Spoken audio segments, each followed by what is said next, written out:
రాబోయే తరానికి ఏదో ఒక మేలు నీ వల్ల జరగాలి తప్ప నష్టం చేసి వెళ్ళిపోకూడదు. హిరోషిమా నాగసాకి పట్టణాల్లో జపాన్లో అమెరికా వాళ్ళు అనుభవం వేశారు. ఇప్పటికీ ఆ పట్టణాలు చాలా బాధాకరమైన పరిస్థితుల్లోనే. అక్కడ పుట్టే వాళ్ళకి తెలీదు ఒక భయంకరమైన ఏరియాలో మనం పుట్టబోతున్నాం, మనం అంగవైకల్యంతో పుడతామని. ఎందుకంటే వాళ్ళ ముందటి తరాల్లో ఉన్న నీచులు చేసినటువంటి తప్పు ఇప్పుడున్న పిల్లలు బాధలు అనుభవిస్తున్నారు. చెరువులు పూర్తి చేస్తే, బావులు పూర్తి చేస్తే, నదులు ఎండగొట్టేస్తే, భూమిని వేడెక్కేలా చేసేస్తే, పర్యావరణాన్ని పాడు చేసేస్తే రాబోయే తరాల వాళ్ళు ఎలా బతుకుతారు? ఇది మీకు బాగా అర్థమైతే రేపొద్దున నువ్వు ఈ లోకాన్ని విడిచిపెట్టి వెళ్ళిపోయిన తర్వాత ఇక్కడ నువ్వు కనబడవు.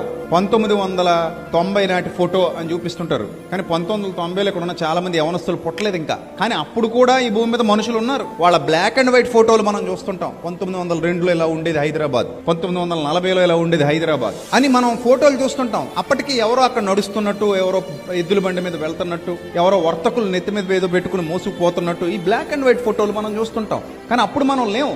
వాళ్ళు పడిన ప్రయాస ఈ రోజు ఎంతో కొంత మనకు ఉపయోగపడుతున్నట్టే మనం పడిన ప్రయాస రేపటి తరాల వాళ్ళకు ఉపయోగపడాలి.